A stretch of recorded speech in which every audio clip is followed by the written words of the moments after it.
And that's just wonderful, because they don't just love like the strengths and the obviously amazing things about you. They also seem to love, and this is what's so moving, the kind of things that you're a bit embarrassed about, or the weaknesses, the vulnerabilities. So maybe you've got a gap between your front teeth, like they're not perfect. But like your lover loves those things. They from an orthodontist point of view, they're not perfect. But for your lover, it's really sweet. It's just something. It's you, and they love you, and they love also on a cold winter's night like tonight. You'll go home and you've got a pair of old pajamas with the bear prints on them, and they wouldn't win a fashion award, but your new lover, loves them. They're so sweet. It's so endearing. It's nice. This old pair of pajamas too. They will love, and on and on. It's like not just the strength of weaknesses. Until, again, you see my drift on this, until 4, 5, 6 months down the line, maybe you're living together now, and it's been a heavy night, and you're having breakfast cereal the next morning, and you've been going out to buy quite a lot of sort of nut-based cereal, and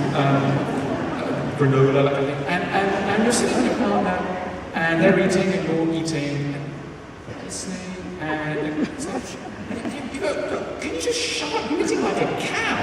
It's just disgusting. Shut your mouth. And suddenly they get really incensed. Your partner gets really incensed. And you're like, hang on a minute. I thought you loved me. This is the third time you criticised me in 24 hours. What's wrong? Do you not love me anymore?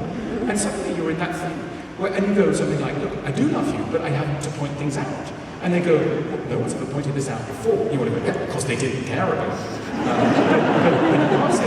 But in many ways, to love someone means to have a ringside seat on a range of your partner's most awkward characteristics. Of course, you're going to find things you've got to point out. But the thing is that the ideology of romanticism says that to want to so-called point things out means that you don't love someone, because love means loving everything about someone. And this is a really, really unhelpful idea against which to try and negotiate issues in relationships. Let's think of the ancient Greeks. They also thought a lot about love, but they have a really different view of love to the Romantics. They believed that what love fundamentally is not loving everything about something. That love, properly understood, is the emotion that you feel when you come up against something beautiful, perfect, virtuous, or good in another person's heart or soul. That is what it means to love. You love the good. And what do you do with the less than good? Well, you tolerate it, you're gentle with it, and mostly what you try and do is you educate the person to try and become a better version of themselves. So for the ancient Greeks, love is a pedagogical process. Love is a classroom. Love is education. And the lovers, two lovers, are taken in turns to be pupil and teacher. And it's a rotation of pupil and teacher, both people trying to improve one another through a constant process of feedback, we would call it. Now, this sounds so weird in the modern age. I mean, if you were saying to your partner, look, it's actually not just the crunching cereal, there are a whole host of things I would like, because I've been reading Plato, I would like to deliver a short lesson on your character in the name of improving you. Because you need to be improved. So I'm going to start with, well, the way you behave at parties, the anecdotes, they go on too long.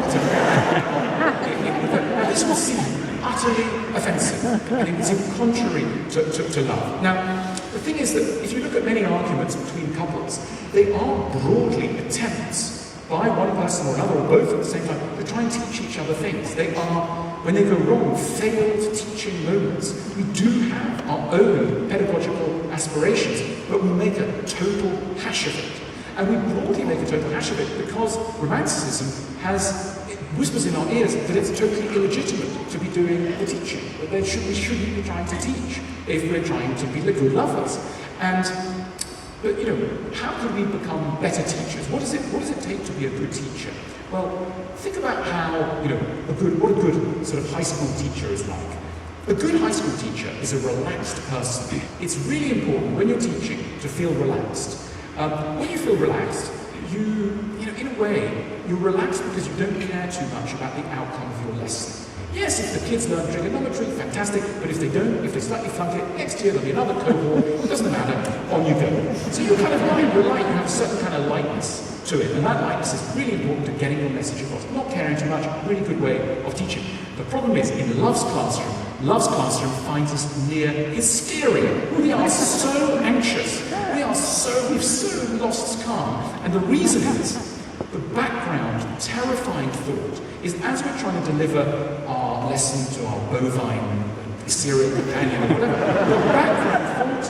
The background thought is, I've married an idiot. I've married a fool. I'm going to spend the next 50 years with an awful person who cannot understand what I'm trying to tell them. So that's why we're going to really ramp up the pressure on the lesson. We're going to add some swear words, we're going to insult them, we're going to humiliate them, and then we're going to end the lesson by slamming the door. Well, no one has ever learned anything under conditions of humiliation. By the time you've made your partner feel small, forget it. They will never take anything on board. They'll just cross their arms and go, well, you're not my dad or my teacher. Who do you think you are trying to teach me? As we've learned from HR departments in the workplace, it's got to be 99% honey and a tiny little bit of something a little sharper, but mostly honey. So, and meanwhile, the so-called student in the equation, they're refusing to be the student. They're like, what, are you my teacher or something? And you want to go, yeah, I'm your teacher, and you're my student, and next time we'll do it the other way around, because we'll be reading Plato. But all of this sounds trivial.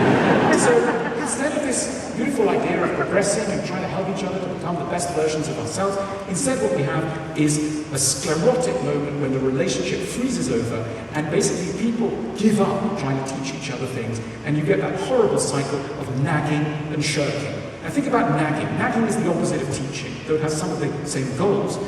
You're no longer trying to seduce your audience, you're trying to insist. You're no longer trying to charm, you're just saying the bins have got to be put out. Shut up and go and get that thing, or whatever it is. Be nicer, do this, do that. But you're insisting, you're becoming managerial, controlling, and of course, every time you do that, you get the opposite reaction, which is shirking on the part of the person who's been nagged. And nagging and shirking. And the shirker basically goes, oh, I hear that tone of voice, I shut my ears, I go upstairs, forget it, I'm not learning, I'm not listening. And that's terribly poignant and terribly sad, because there are genuine things we need to learn. I mean, we are totally imperfect. The idea that someone will be living with you and would not have very important things to teach you, and you them, is bad. Of course we do. But we miss out on that knowledge, basically because of a background ideology dreamt up by some rather naive, touching, rather naive characters in 19th century, 18th century Europe.